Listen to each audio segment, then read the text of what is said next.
8:32 de esta mañana. Hoy es 29 de enero, a muy pocos días ya de las elecciones presidenciales.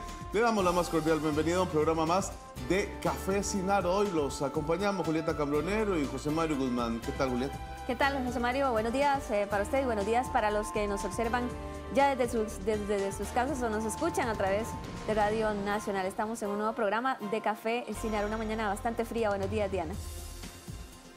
Buenos días, Julieta. Buenos días, José Mario. Así es, bastante frío amaneció hoy, pero aquí estamos para llevarle la mejor información previo a estas elecciones del 2 de febrero. Ya se acercan y, por supuesto, también estamos listos en las redes sociales. Recuerde que tenemos el hashtag ya habilitado CRDecide para que se comunique con nosotros y, por supuesto, también para que le haga las consultas a nuestros invitados. También estamos en el Facebook Sinar Canal 13, así que esta mañana queremos conocer su opinión. Bueno, muchísimas gracias, Diana. Y hoy también en su último programa televisado tenemos con nosotros, antes de las elecciones presidenciales, a don Rodolfo Pizar del Partido Unidad Social Cristiana. Don Rodolfo, ¿qué tal? Buenos días, gracias por acompañarnos. Muy buenos días, José. Muy buenos días, Julieta. Muy buenos días a todos los televidentes y radioescuchas. Un honor y un placer de estar aquí con ustedes esta mañana. Gracias, don Rodolfo. Una hora tenemos del programa. Le invitamos a que nos siga y continúe en sintonía de Sinar. Estamos hasta las 7:30 de la mañana. Así es, Julieta. Y bueno, en los últimos días, y específicamente hoy, que es el último de los días para la publicación de las encuestas antes de las elecciones nacionales, pues ha habido algún movimiento. Ya algún par de encuestas andan por ahí. Específicamente de eso vamos a comenzar a hablar el día de hoy. Una de esas primeras encuestas que salió precisamente el día de ayer por la tarde fue el de la casa encuestadora de Sid Gallup. Lo resumimos en esta nota informativa.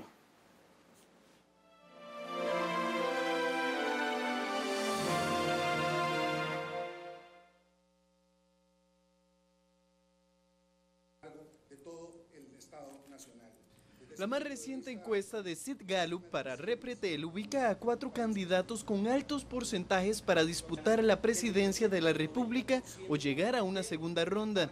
El candidato del partido Acción Ciudadana, Luis Guillermo Solís, tiene un creciente apoyo en este mes que ahora lo ubica junto a Otto Guevara y José María Villalta para disputar el segundo lugar.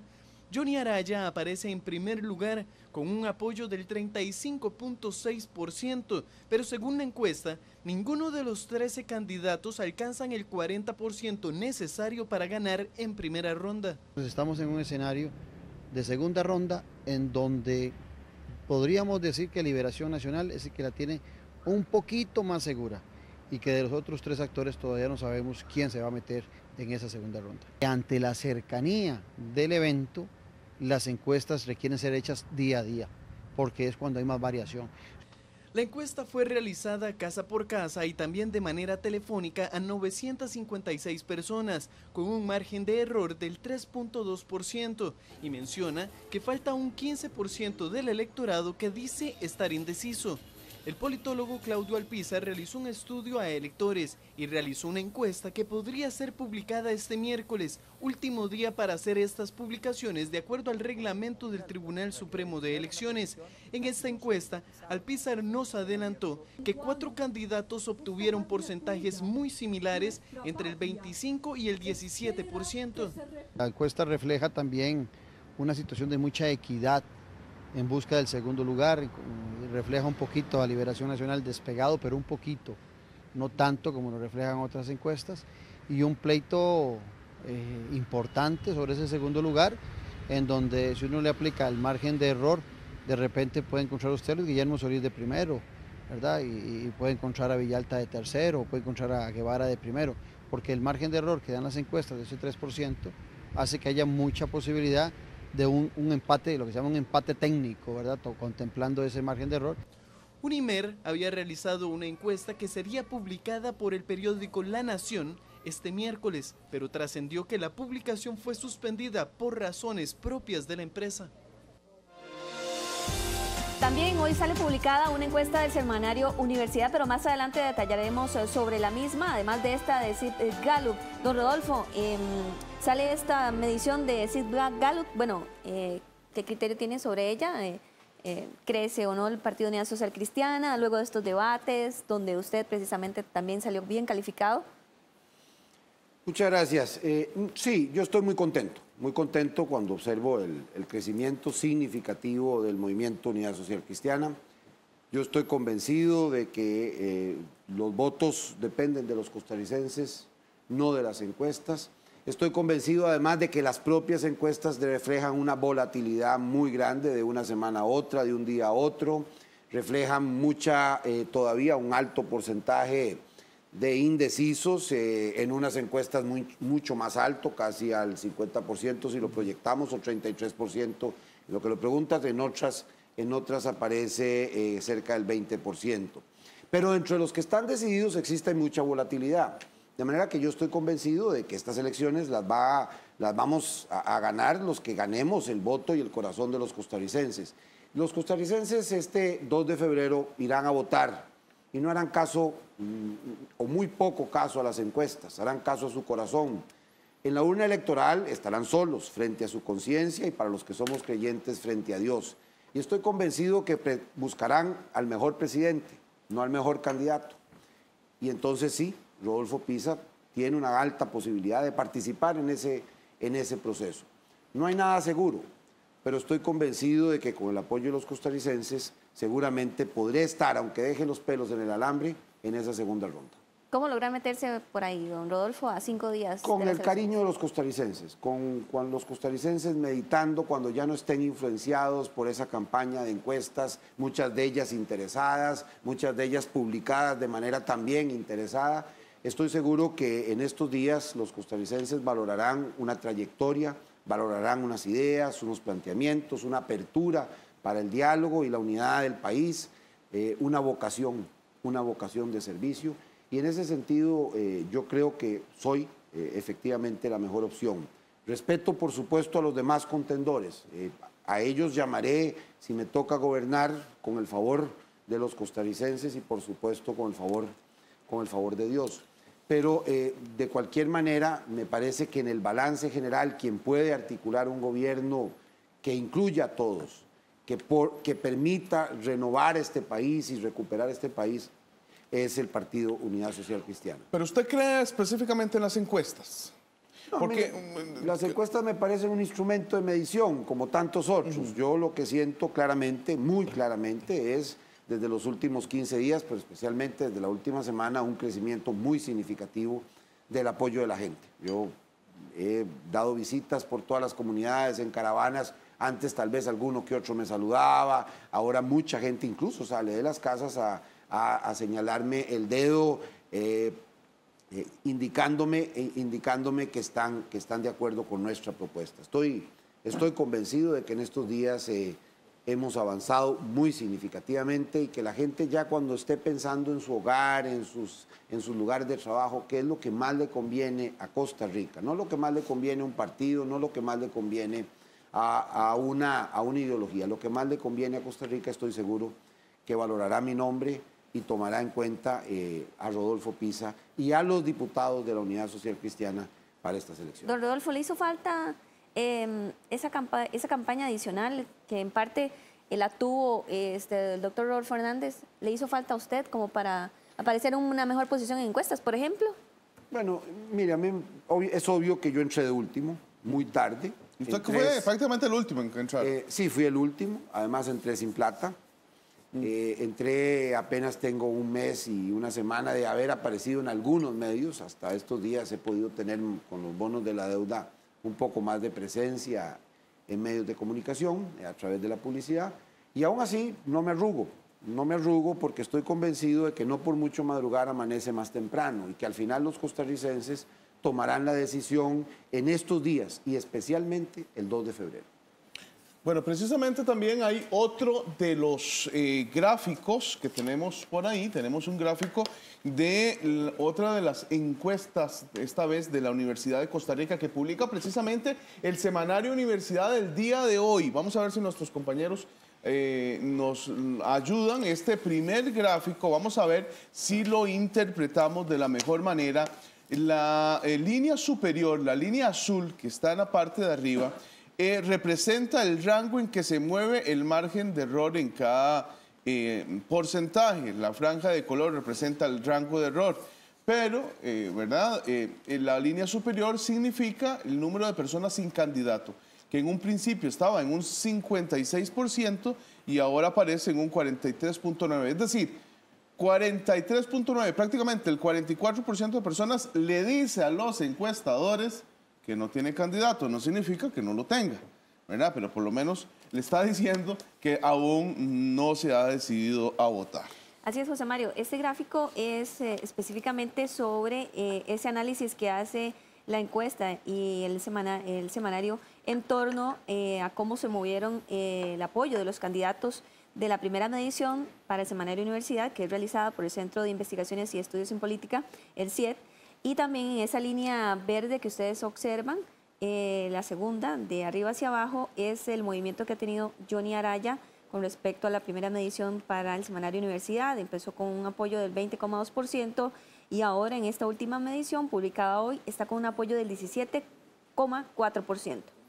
Mientras tanto que la tercera línea, la amarilla, a ver si en algunos momentos se nos podría llegar a confundir, pero la línea amarilla, la tercera de arriba hacia abajo, estaría representada para el candidato José María Villalta, que en noviembre del 2013 registró su máximo repunte y de ahí, según esta encuesta, según el Centro de Investigaciones Políticas de la Universidad de Costa Rica, vendría hacia abajo en una caída y se ubica ahora en 14.4%, siempre metido dentro del margen de error de Johnny Araya.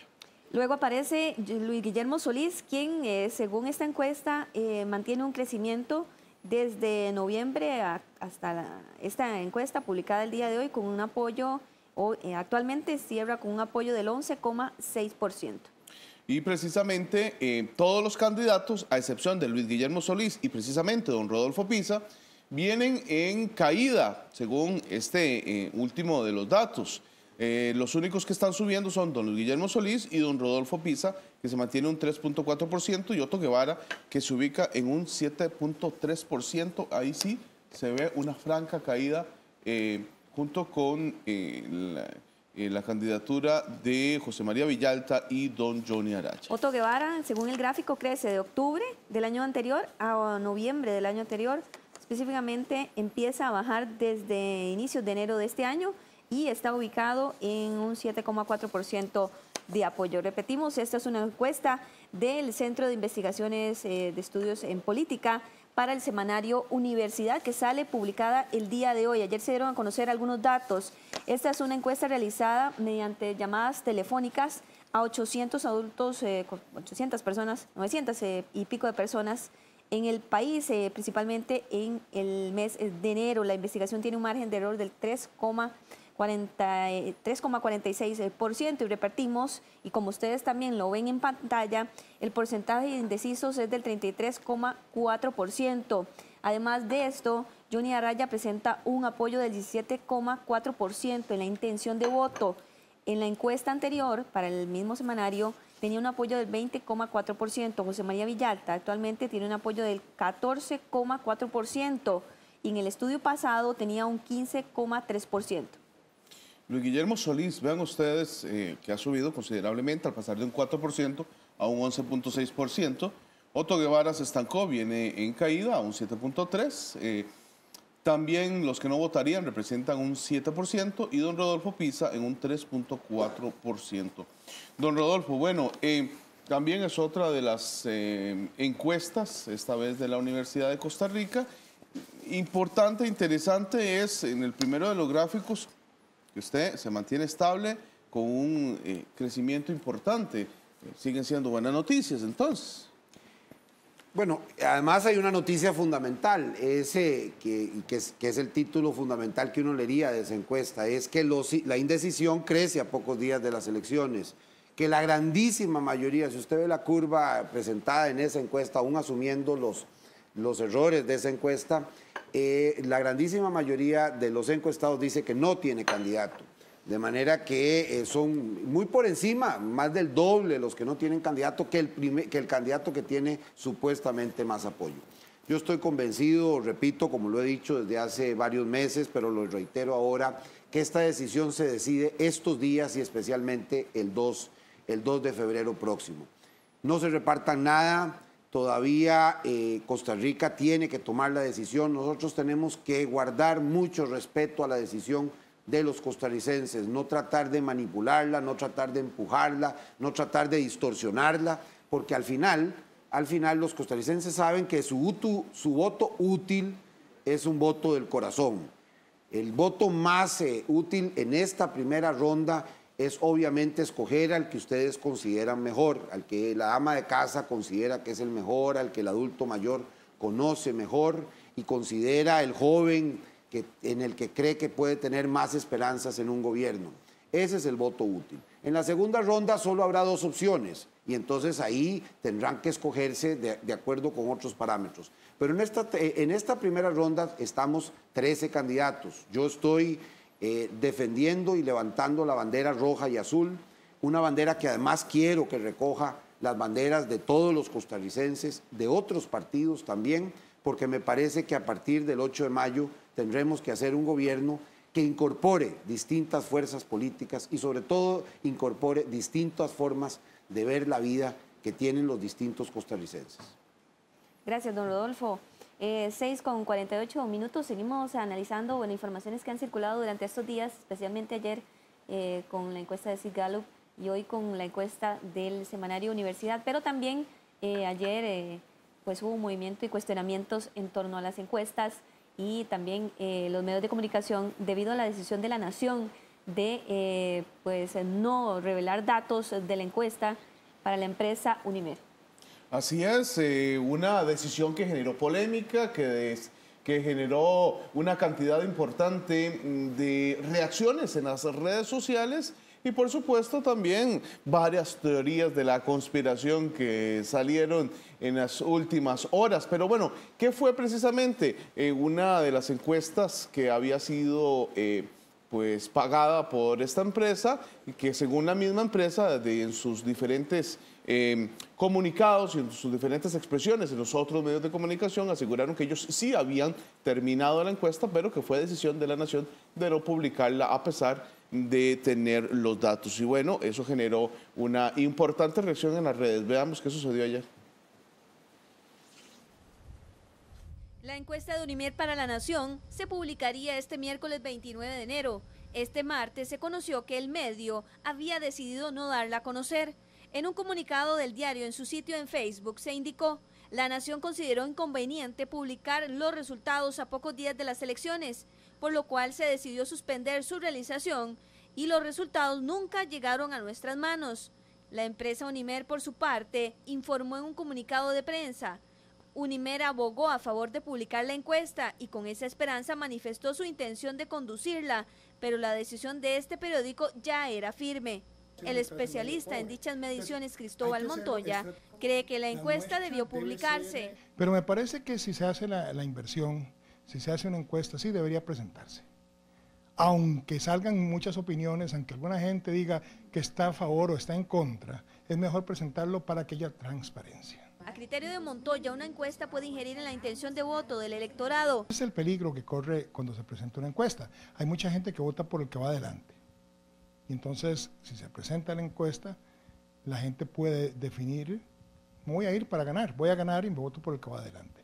Se corre ese peligro. La anterior encuesta de Unimer, también para la Nación, publicada el 16 de enero, señalaba a José María Villalta del Frente Amplio con un apoyo del 22,2%, a Johnny Araya del Partido Liberación Nacional con un apoyo del 20,3% y a Otto Guevara del Movimiento Libertario con un 20,2%. La Nación, el 2 de febrero del 2010, 5 días antes de las elecciones, publicó los resultados de la última encuesta. Igualmente lo hizo en la elección del 2006, el 29 de enero, a una semana de las votaciones. La decisión de la Nación generó cuestionamientos y especulaciones principalmente en redes sociales sobre los supuestos resultados de la medición. Don Rodolfo, ¿usted cree que una decisión como esta podría afectar, podría beneficiar? ¿Cuál es la lectura que hace usted como candidato presidencial en esas elecciones? Bueno, yo creo que convendría que se hubiera publicado. Me parece que es un ejercicio mayor de transparencia. recomendaría su publicación. Es una publicación que a mí me habría beneficiado porque se nota claramente un crecimiento del movimiento Unidad Social Cristiana y de mi candidatura, pero al mismo tiempo tengo un profundo respeto por la libertad de expresión y por la libertad de prensa, y por tanto también tengo que respetar la decisión que tome un medio de publicarla o no publicarla. Me parece que es parte del ejercicio de la libertad de expresión, que suponen no solamente favorecerla y respetarla cuando hacen cosas que a uno le gustan, sino también incluso cuando publican o no publican cosas que a uno le disgustan. Pero me parece que los temas de fondo no son tanto los de la encuesta. Parece que debemos volver a los temas de fondo, los temas del trabajo, la necesidad que tienen los costarricenses por encontrar trabajo. Son las preocupaciones, las angustias, las ilusiones que tienen los costarricenses frente a esta campaña electoral, lo que debería ser el centro de atención, y el centro de atención, en mi caso, se funda en ello. Yo tengo una profunda preocupación por la situación de la educación en Costa Rica. Tengo claro que mucho más del 50% de los jóvenes no terminan el colegio, que muchos costarricenses que trabajan no tienen ni siquiera bachillerato. 6 de cada 10 costarricenses no tienen bachillerato, y que ha venido creciendo una restricción exigiéndoles, por ejemplo, el bachillerato para tener un trabajo de dependiente o para entrar en un curso en el INA o para hacer algún curso en un politécnico, cerrándole la puerta a mucha gente, a muchos costarricenses que tal vez no tuvieron la oportunidad de terminar el colegio. Y los que han terminado el colegio y entran a la universidad, también la necesidad de encontrar fórmulas que les permitan que al salir del colegio y al salir de la universidad, cuando vayan a tocar la puerta para encontrar un trabajo o para abrir una pequeña emprendimiento, una pequeña empresa, no tengan las trabas que hoy tienen y por supuesto tengan mayores oportunidades de trabajo. Esos son para mí los temas centrales, los temas de cómo vamos a enfrentar la pobreza con los distintos rostros, no solo con un criterio único de un bono para los pobres. Sí, hay que tomar en cuenta también eso, pero hay que tomar en cuenta que tiene distintos rostros, que hay personas adultas mayores y personas con discapacidad que no pueden trabajar y que necesitan tal vez una pensión del régimen no contributivo, que hay madres solas que lo que desean es que alguien les ayude a cuidar a sus hijos para encontrar un trabajo decoroso que les permita sostener a su familia, que hay también jóvenes y adultos que se han metido en la drogadicción y en el alcoholismo y que necesitan otro tipo de ayudas, probablemente una renovación del Instituto de Alcoholismo y Farmacodependencia, que son temas centrales que deberíamos estar discutiendo, los agricultores que se ven afectados por el tema del vaivén de los precios, sobre todo la caída de los precios y la subida de los insumos y de los costos de producción, y que no les hemos acompañado y no les hemos ayudado a integrarse al mundo. Hemos firmado tratados, pero se nos ha olvidado apoyar a esa gente, a nuestros agricultores, para que puedan ser mucho más productivos. También el recuerdo, por supuesto, de otro tipo de pobreza que está fundada en la falta de trabajo. También personas discapacitadas, con discapacidad, que les cierran las puertas en los trabajos porque no hay incentivos para contratarlos. También personas y jóvenes y adultos de más de 40 años que también les cierran las puertas porque tienen más años de la cuenta. Y jóvenes que les cierran las puertas porque no tienen experiencia, cuando podríamos estar trabajando con programas, por ejemplo, de contratos, aprendizaje, de pasantías en los trabajos. Estoy hablando de los temas que a mí me parece que son los que importan a los costarricenses, a los que nos están escuchando. Mucho más y muy por encima las encuestas. Sí, son interesantes, son importantes, pero esos no son los que van a resolver nuestros problemas. Nuestros problemas los tenemos que ver desde la perspectiva de cada uno de los costarricenses. Yo tengo la ilusión, por ejemplo, de enfrentar los cuellos de botella que uno observa todos los días y que no son grandes inversiones, pero que tienen atenazado a los costarricenses que viajan en bus desde la casa hasta el trabajo, o los que viajan en su carro. Hoy pasan muchos costarricenses más de 3 horas en autobuses o en transporte para ir de la casa al trabajo, y podríamos bajar 1 hora si quitáramos algunos cuellos de botella donde van 4 carriles que se convierten en 2, y no se trata de un puente grande, no se trata de una gran inversión, porque aquí todo el mundo se ha fijado en las grandes inversiones y en las grandes obras y se han olvidado las cosas pequeñas, de las cosas que le importan a la gente.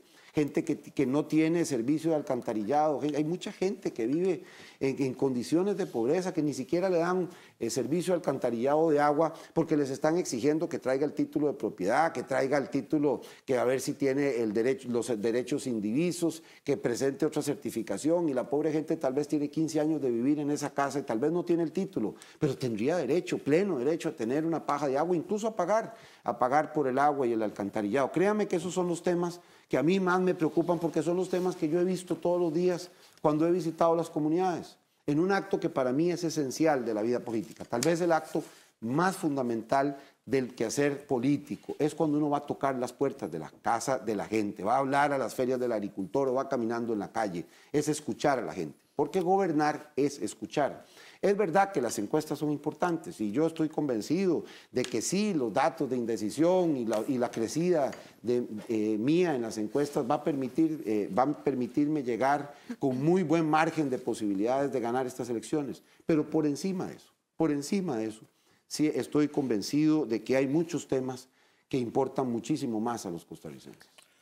Bueno, don Rodolfo, muchísimas gracias y bueno, nosotros aprovechamos para hacer una primera pausa comercial, Julieta, y cuando regresemos, Diana va a estar trayéndonos todos los detalles de las preguntas que las personas en las redes le van a hacer a don Rodolfo Pisa del Partido Unidad Social Cristiana. Ya casi regresamos con más.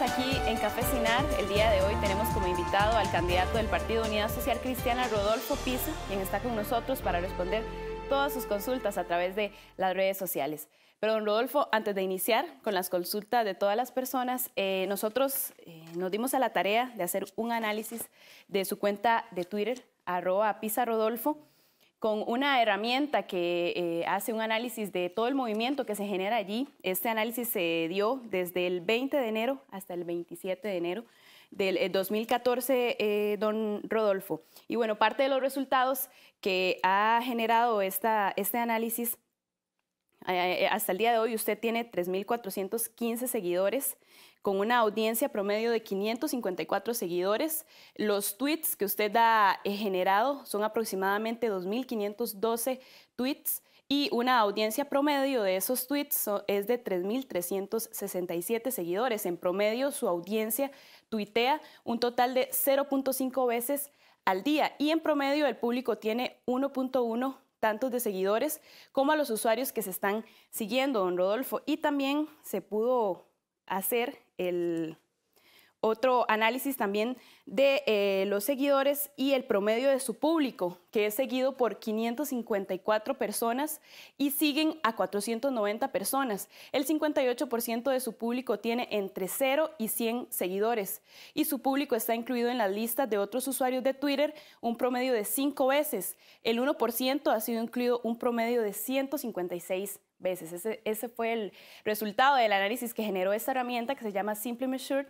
Es disponible, es gratuita y se puede hacer a diferentes redes sociales. Don Rodolfo, la consulta es la siguiente. ¿Cree usted que se ha aprovechado al máximo la posibilidad de expresarse y darse a conocer a la gente en las redes sociales, como lo muestra estos resultados? Porque en general, en comparación con otros candidatos, son pocos los seguidores que usted tiene en las redes. Y bueno, la pregunta es que si usted considera que se ha aprovechado, a pesar de que usted ingresó tarde a campaña, pues ¿cree usted que se ha hecho al máximo este aprovechamiento que le permite a los candidatos las redes sociales? No, siempre es posible y siempre es necesario hacerlo mucho más. Nosotros hemos apostado muchísimo más al Facebook. Fue hasta hace muy poco que abrimos cuenta de Twitter. Nosotros cuando entramos al Facebook, por ejemplo, ya muchos candidatos tenían 60,000, pero si usted ve en el último mes el mayor crecimiento, sobre todo en Facebook, que es donde hemos concentrado nuestra relación con los usuarios, somos el partido y somos el sitio que más ha crecido en el último mes y ha crecido muchísimo más. Repito que nosotros no hemos enfatizado el tema del Twitter, así lo tenemos disponible, pero hemos enfatizado especialmente el tema de nuestra página en Facebook y esa es la que ha crecido más de cualquier otro partido en las últimas semanas. Don Rodolfo, muchísimas gracias por su respuesta y ahora sí vamos a entrar a pues nuestro tema principal, que son las preguntas de ustedes, los que nos siguen a través de las redes sociales y precisamente hablando del Facebook. Jeffrey Zamora le hace la consulta a don Rodolfo: si alguno de los candidatos opositores resulta electo y le ofrecieran otra vez el mandato de la Caja Costarricense del Seguro Social, ¿usted aceptaría? Muchas gracias por su pregunta. Mire, yo tengo un fuerte compromiso con la Caja Costarricense del Seguro Social y ayudaré en cualquier etapa que me corresponda enfrentar este país, pero no ando buscando chamba. Yo espero ser presidente de la República. Esa es mi tarea principal y ese es mi compromiso en este momento. Por supuesto que si me piden consejos, como me lo han pedido candidatos en otro momento, a alcaldías, en el PACO, como me lo pidió también el Movimiento Libertario, como me lo pidió la presidenta del gobierno liberacionista en la Junta de Notables, ad honorem en cualquier caso y sin renunciar a mis principios social cristianos, siempre lo haré. Para mí siempre estará por encima de la bandera de mi partido, la bandera de Costa Rica. Yo no confundo la campaña política con los valores permanentes que interesan a los costarricenses, pero no ando buscando chamba. Bueno, don Rodolfo, no se lo aclaré al inicio, pero le recuerdo que tiene 1 minuto para responder las preguntas de todos nuestros seguidores y así poder responder la mayoría en este segmento. Lidiet Chávez le hace la consulta: ¿qué opina usted sobre que todos los candidatos a diputados por el Partido de Liberación Nacional son siempre los mismos? En un gobierno son ministros, presidentes ejecutivos o diputados y en el otro cambian el rol. ¿Es que no hay otras personas que merecen la oportunidad? Le pregunta a doña Lidiet, don Rodolfo. Muchas gracias, doña Lidiet. Tiene razón. No se trata de estar reciclando la misma gente. Es importante aprovechar la experiencia, pero también es importante renovar al partido.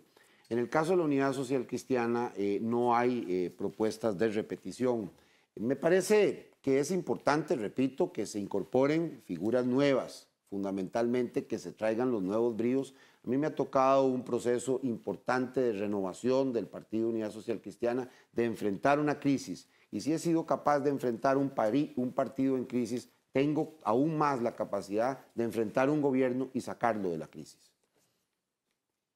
Muchísimas gracias a don Rodolfo Pisa. Esta es la sección de las redes sociales donde usted se puede comunicar con él. Él nos acompaña esta mañana y está aquí para responderle todas las consultas y por supuesto que usted tome la mejor decisión este 2 de febrero. Pero seguimos con más aquí en Café Cinar. José Mario y Julieta.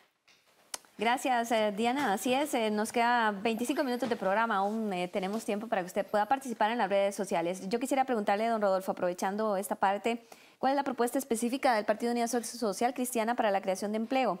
¿Es activar producción, hacer crecer la economía? Específicamente, ¿qué, don Rodolfo? Obviamente hay que hacer crecer la economía, pero para hacer crecer la economía necesitamos, primero, seguridad jurídica. Darle seguridad a los pequeños, medianos y grandes empresarios de que en este país las reglas de juego se van a respetar. Eso es lo más importante a la hora de tomar una decisión de invertir en un país o invertir en otro. No es tanto el monto de los impuestos como la seguridad de que no va a haber cambios abruptos en cualquier desarrollo de la política fiscal o de la política económica. También tenemos el proceso de eliminación de trabas y trámites. Hoy crear una pequeña, mediana y gran empresa es un calvario. Hoy a lo largo y ancho del país usted observa pequeños emprendimientos, talleres que están en una casa, una pequeña imprenta que está en la sala de la casa, una peluquería, un taller de bicicletas, un taller de cómputo, una oficina de contabilidad, una oficina de psicología, que están a lo largo y ancho de todo el país. En cada manzana de este país hay al menos 10 pequeñas empresas, una cafetería, una soda, y casi todas ellas están aprisionadas, incluso las están ilegales, porque existen un montón de trabas que les impiden legalizarse. Y claro, al impedirles legalizarse, pues, operan en la práctica. Pero les afecta las posibilidades de crédito, de acceso al crédito, a la banca. Entonces, por mucho que tengamos una banca de desarrollo que no se ha desarrollado y que no ha sido accesible para los pequeños emprendimientos agrícolas o comerciales o industriales, lo cierto es que esos pequeños emprendimientos han sido muy encerrados. Y en las grandes empresas pasa lo mismo. Abrir aquí un hotel en cualquier lado puede durar 2, 3 y 4 años. Y eso significa que al final ese hotel tal vez decide mejor abrirlo en Panamá o abrirlo en otro país donde tardan 1 mes o 2 meses. Pero de eso se viene hablando. Sí, pero yo soy el primero y que he defendido eso incluso como prioridad de gobierno, al punto de que yo las puse y especialmente las impulsé en la Junta de Notables. Esos temas, esas 10 cosas que hay que quitar para eliminar trabas, cosas concretas que eliminen las trabas y que garanticen, sí, la protección del ambiente y la salud, pero no el llenar papeles, no el pedir certificaciones que costan en registros públicos o que costan en otras instituciones y la pobre gente andando de la seca a la meca buscando una certificación para encontrar otra y cuando llega ahí ya le dicen que está vencida. Mire, esos temas que afectan a la gente y a los emprendimientos son fundamentales, porque casi la mitad de los trabajadores de este país trabajan en pequeñas y medianas empresas, y al cerrarle la puerta a las pequeñas y medianas empresas, le cerramos la puerta también al trabajo. Pero hay algo también más fundamental, no se trata solo de destacar la demanda que habrá de empresas para los trabajadores, también necesitamos apostarle especialmente a la oferta. Preparar a la gente para el trabajo. Un país que tiene la gente preparada para el trabajo en el INA, en los politécnicos y en las distintas opciones universitarias o no universitarias, tendrá mucho más posibilidades de crear trabajo. Obsérvese que, por ejemplo, a principios de los 90 se abrieron las zonas francas de Limón o de Punta Arenas. Había más de 3.000 empleados en cada una de ellas, unas naves industriales importantes. Tenían todos los incentivos fiscales y todos los incentivos gubernamentales, pero las empresas se fueron fundamentalmente al Valle Central o a otros países porque no habíamos hecho una tarea fundamental que es preparar a los puntarenenses o a los limonenses en ese caso, pero a todos los costarricenses para el trabajo. Los países que han logrado tener bajo desempleo, Alemania, los países nórdicos, incluso en épocas de crisis, lo que han hecho es apostarle a la preparación de la gente en el trabajo. Por eso los contratos de aprendizaje, por eso ayudarle al piangüero que ya tal vez no va a poder sobrevivir en su actividad porque ya hay menos pianguas, tal vez tiene la oportunidad, si le apoyamos, a capacitarse en otras áreas para que pueda encontrar trabajo. Y cuando uno tiene una oferta de trabajadores capacitados, más bien es un atractivo principal para las empresas y además garantiza trabajos decentes, salarios decentes, que es algo fundamental para nuestro país. Apostémosle a lo que le han apostado los países que tienen bajo desempleo.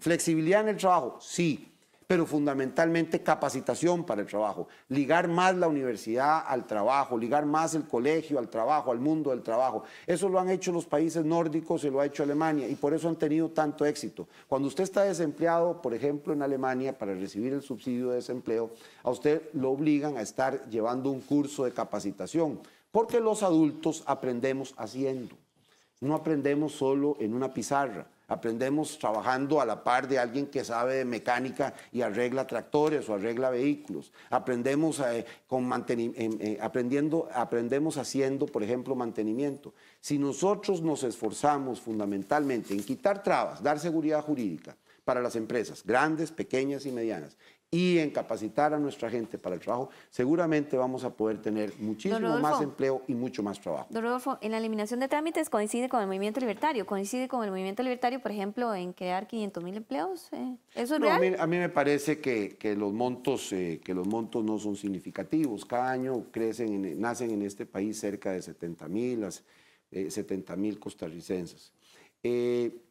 De manera que se van a incorporar cerca de 60.000 personas cada año a la fuerza de trabajo. Es verdad que tenemos ahí un porcentaje de mujeres que quisieran trabajar o de adultos que quisieran trabajar y que ya no se apuntan como desempleados porque ya perdieron la esperanza.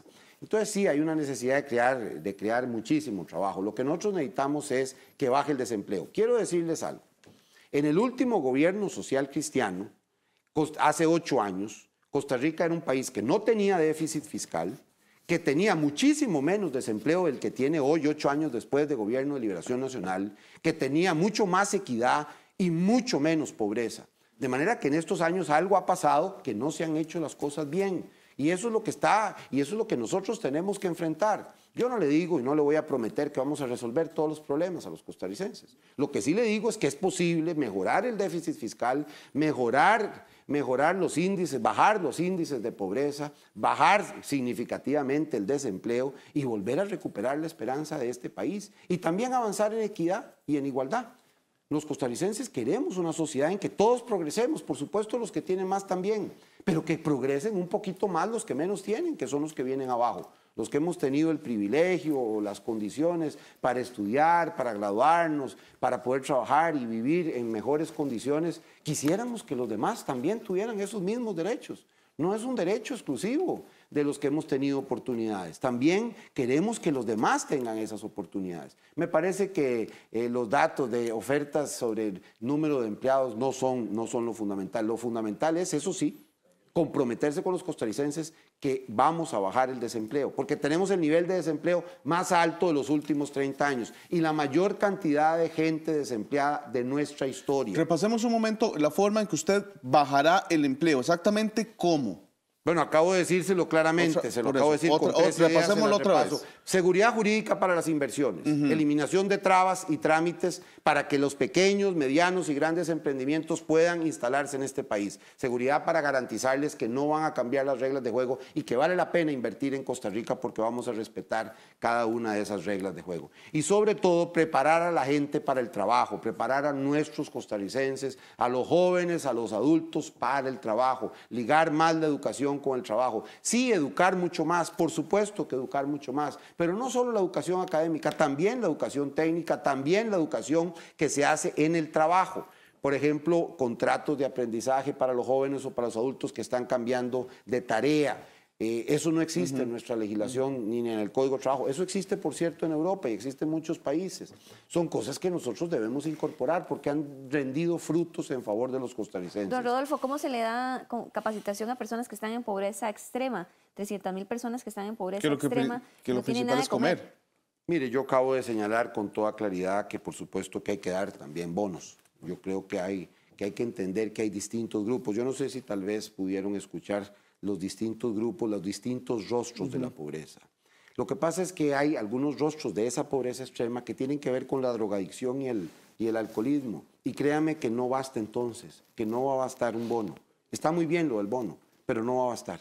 Vamos a tener que entrarle a otro tipo de programas de apoyo para sacarlos en primer lugar del alcoholismo y la drogadicción, porque si no lo que usted va a estar echando leña a la hoguera. Hay otros casos de adultos mayores. Fíjese que cuando yo estuve en la caja, y tengo que hablar de mi experiencia también, nosotros aumentábamos cada año el número de pensionados del régimen no contributivo, que es las pensiones para los más pobres y para las personas discapacitadas y adultos mayores en mayores niveles de pobreza, y eso iba permitiendo bajar la pobreza. En estos años, ahora hay menos pensionados que hace 12 años. Es decir, hay más adultos mayores, hay más personas en discapacidad que viven en la pobreza y sin embargo hay menos pensiones. Perdóneme, pero aquí hay algo que no se ha hecho bien y eso tenemos que revertirlo. Y es verdad que sí, que un bono puede ser algo útil.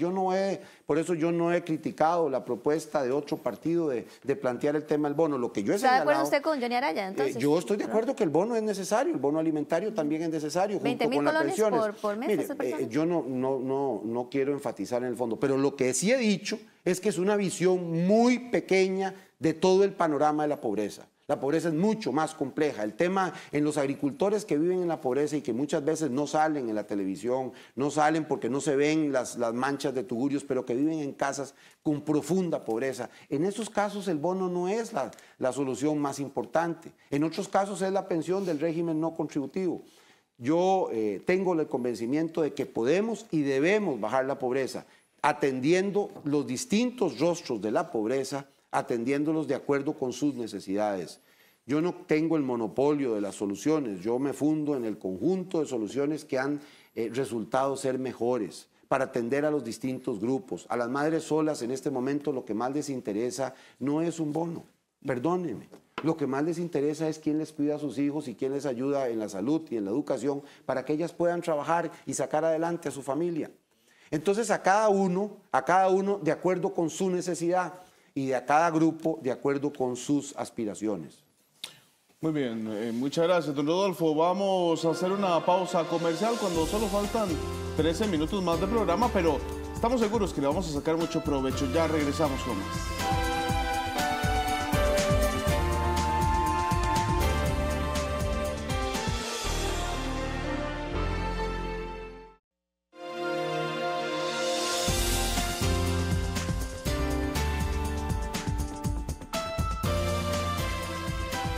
continuamos con este bloque de redes sociales. Es momento de ponernos en contacto con usted que nos está viendo y que quiere conocer un poco más de la opinión del candidato a la presidencia del Partido Unidad Social Cristiana, Rodolfo Pisa, quien se encuentra el día de hoy con nosotros. Y don Rodolfo, hay muchas consultas para usted, así que vamos a tratar de leer la mayor cantidad para poder dejarle claro a toda la población sus consultas. Muchas gracias, con mucho gusto, a través del Twitter, @Sinar13, y con el hashtag CRDecide se comunica con nosotros Juan Carlos González, quien hace la siguiente consulta, don Rodolfo. En ningún debate se preguntó sobre el problema de los hidrocarburos que aumentan la inflación. Me imagino que él quiere conocer su opinión acerca de este tema y si tiene pensado hacer algo al respecto, don Rodolfo. Sí, muchas gracias. Los costarricenses saben el impacto que tienen hoy los hidrocarburos desde el punto de vista ambiental y también desde el punto de vista del bolsillo de cada una de las familias.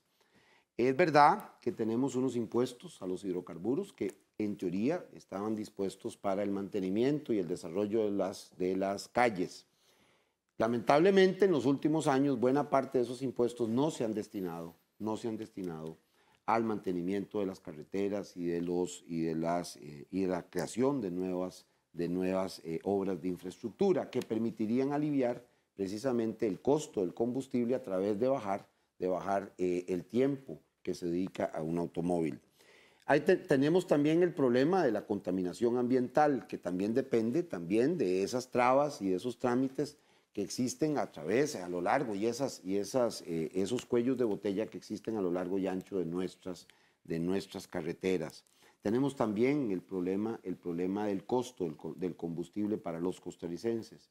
Hemos señalado que en el caso del ARECEP, los costos deberían ser fundados, que cuando se aprueben las tarifas deberían ser fundados en la eficiencia, no en los costos, porque lo que se ha patrocinado es un costo ineficiente, un aumento de costos de las instituciones públicas que se lo han trasladado a los usuarios costarricenses en mayores tarifas eléctricas, en mayores tarifas de los hidrocarburos. Creo que eso se puede contener, no lo vamos a bajar, porque va a ser difícil, porque dependemos del mundo exterior. Pero si logramos que no vuelva a crecer en la forma en que ha crecido, seguramente los costarricenses van a sentir un alivio muy importante en sus bolsillos. Gracias, don Rodolfo. Y seguimos con las consultas. Rosa González dice, don Rodolfo, lo admiro mucho y creo que usted es una persona inteligente y honrada. Así lo percibimos muchos. ¿Por qué cree usted que a pesar de ser un excelente candidato, las encuestas no lo favorecen? No, muchas gracias por su opinión. Le agradezco de verdad profundamente.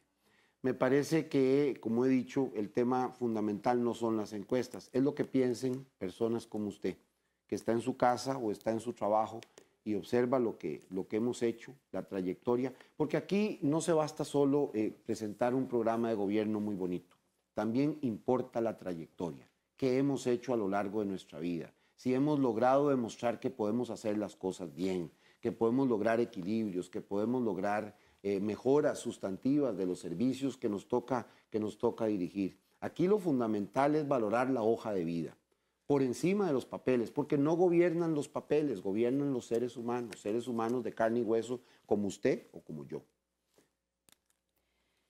Continuamos con más consultas, don Rodolfo, y es que aquí las personas quieren conocer su opinión acerca de todos los temas y nos vamos a trasladar hasta otro tema distinto. María Auxiliadora Bermúdez le pregunta, ¿qué opinión tiene sobre el aborto y si fuera por violación que la mujer queda embarazada, no sería mejor, según ella, aplicar la pena de muerte al culpable y no al inocente? Sí, mire, me parece, yo no creo en la pena de muerte, ni en la pena de muerte para ninguna persona, por supuesto, nacida, y tampoco en la pena de muerte para los no nacidos, o digamos el naciturus, aquella persona que vive en el vientre materno. Me parece que esa no es la solución.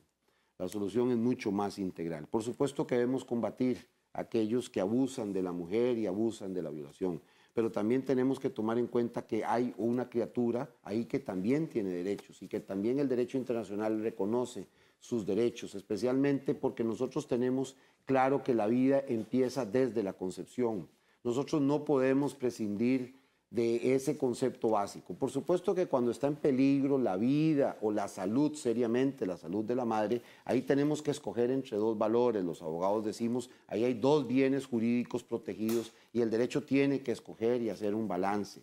Por supuesto que tenemos que tener la misericordia con la mujer que ha padecido ese problema y que enfrenta un embarazo. ¿Cómo le ayudamos? ¿Cómo le ayudamos a enfrentar psicológica? ¿Cómo le ayudamos a enfrentar económicamente esa situación tan dolorosa que enfrenta? Y por supuesto que si va a un tribunal, seguramente el tribunal tomará en cuenta todas esas consideraciones a la hora de decidir una sentencia. Y probablemente, como en ningún caso que yo conozco, he sido profesor y le he pedido a muchos alumnos en distintas épocas que busquen algún caso en que haya habido una violación y haya habido cárcel, por ejemplo, para la mujer.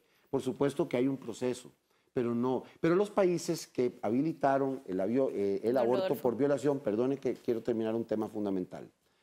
Los países que habilitaron el aborto por violación después lo habilitaron para todo. No conozco casi ningún país que lo haya habilitado primero para ese tema y después que no lo haya habilitado para todo. Y entonces por eso a mí me parece que tenemos que ser muy estrictos en la defensa de la vida, con mucha misericordia y entendimiento para la mujer que padece el problema, pero al mismo tiempo tenemos que ser consecuentes en defensa de la vida desde la concepción.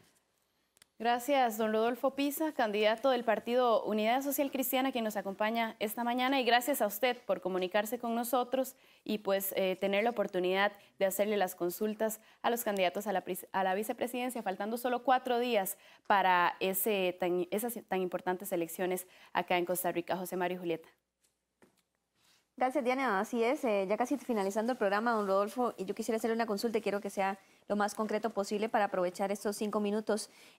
Días atrás, la Caja Costarricense de Seguro Social, ahora que mencionábamos el tema de la entidad, señalaba y reconocía que la afectación o el problema del sistema de pensiones iba a ser antes de lo que habían dicho o señalado que sería. Ha habido un encuentro o diversos criterios entre la Caja Costarricense de Seguro Social y la Superintendencia de Pensiones. Usted que ha dirigido la Caja de Seguro Social, aumentar cuotas, aumentar edad de pensión. Mire, a mí me parece que en el tema de pensiones debemos subordinar la política a la técnica. Así lo establece la propia Constitución y la ley constitutiva de la Caja al establecer que debemos fundarnos en los estudios actuariales. Me parece que tenemos tiempo, no debemos precipitarnos. Yo no creo en terapias de shock. Creo que debemos hacer los ajustes paulatinos, tranquilos, calmados, para que en el futuro tengamos un régimen mucho más equitativo, mucho más equilibrado actuarialmente, pero también con respeto a los derechos adquiridos de las personas.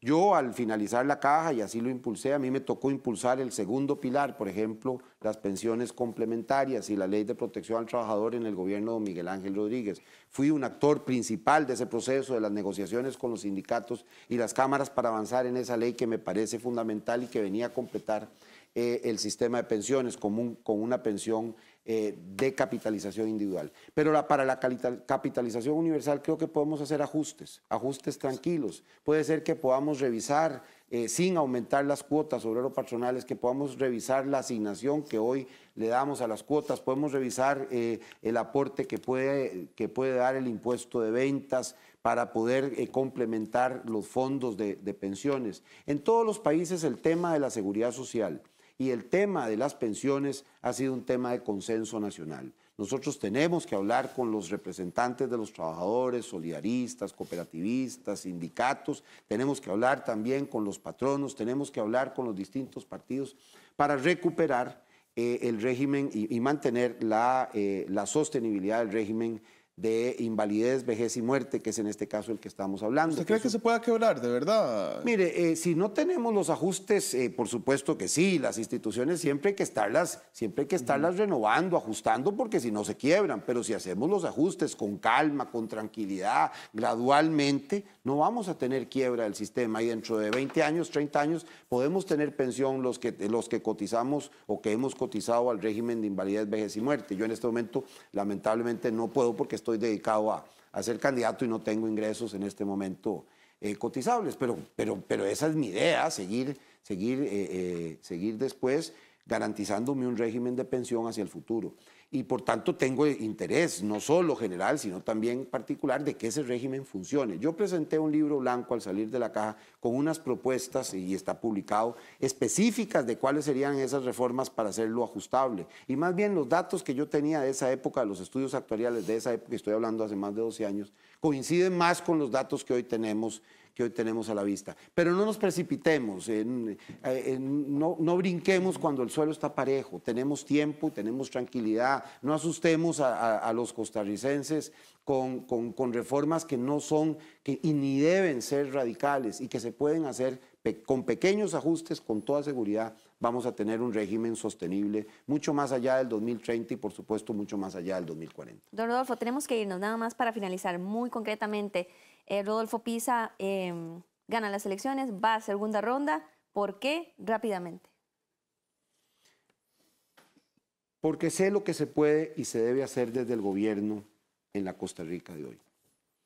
Porque tengo la capacidad de articular intereses diferentes y de unir a los costarricenses en proyectos comunes. Porque tengo la humildad de llamar a la mejor gente, incluso a la que no pertenece a mi partido, para que me ayude a gobernar. Porque tengo la visión, la experiencia, la convicción y la decisión de gobernar para todos los costarricenses. Porque sé también tener temor a Dios, temor a Él para cumplir las ilusiones, las angustias, a atender las angustias y mejorar las condiciones de los costarricenses. Yo les pido su voto. En su voto está la decisión del futuro de Costa Rica. Yo respetaré la decisión electoral como siempre lo he hecho, pero espero que usted en la urna, solo, frente a Dios y frente a su conciencia, tome la decisión de quién cree usted que puede ser el mejor presidente para Costa Rica. Dios bendiga a todos los costarricenses y nos lleve la sabiduría para tomar las decisiones en los momentos difíciles. Muchísimas gracias. El mensaje final de don Rodolfo Pisa, y con esto prácticamente nos estamos despidiendo. También agradecerle a nuestra compañera Diana Vázquez, la periodista encargada de las redes sociales en este espacio de Café Cinar. Gracias, Diana. Gracias, José Mario. Nos vamos, así es, pero mañana tendremos otro programa más de Café Cinar. A las 6:30 los esperaremos acá y también en las redes sociales, en el Facebook Cinar Canal 13, en el Twitter, como lo vemos a mis espaldas, @Cinar13 con el hashtag CRDecide, habilitado para todos los programas que quedan de Café Cinar y también para el domingo 2 de febrero, el día E, el día clave de las elecciones. Comuníquese con nosotros y haga sus consultas. Buenos días. Gracias, Diana. Así es, nos tenemos que ir. Recordarles que en la edición de las 11:30 de RTN Noticias, un resumen, por supuesto, de Café Cinar, y a las 8 de la noche el programa Recta Final, donde se analizan estos últimos días en torno a la campaña y próximos al próximo 2 de febrero. Y por supuesto, 2 de febrero, su cita es acá en el Cinar con todos los medios de comunicación, Radio Nacional, Canal 13, cinar.go.cr, 6 de la mañana, como le decíamos, transmisión ininterrumpida hasta que tengamos presidente de la República o bien hasta que haya el anuncio de una posible segunda ronda. Pero por supuesto, usted estará totalmente informado, minuto a minuto, con nosotros aquí en el Cinar. Que tenga muy buen día. Que la pasen bien.